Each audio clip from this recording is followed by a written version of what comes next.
All right, today we are looking at this SYMA X200 drone that was sent to us for review. Now this is a cool little pocket drone. It folds in, so it's super small. And the cool thing about that is the controller is where you store it. So this is like literally the whole drone right here. And you can just carry it around, which is awesome. Now what doesn't fit in here is the extra wings, which I'm sure you could shove down there in the bottom, and the charge cord for the battery that's in the drone. So it has a built-in battery in the drone, so you just charge it like that. It does come with a little screwdriver so that you can put in AAA batteries, which are not included. But then you've got everything you need. You just fold your legs out.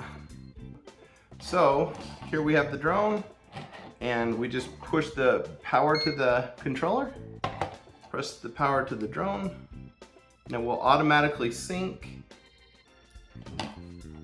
And then we can start just like normal. There we go.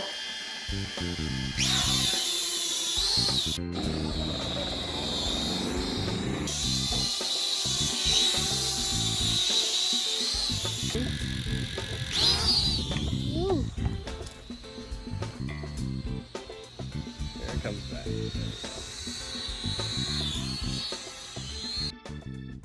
So you see, it's a really cool pocket drone, really easy to fly, great for all ages. Best used in indoors where there's not much wind because it's so small, the wind will take it away outdoors. So if you have no wind in your city, that's great, but we have a lot here. So this is a great indoor drone and it's a lot of fun. Check it out.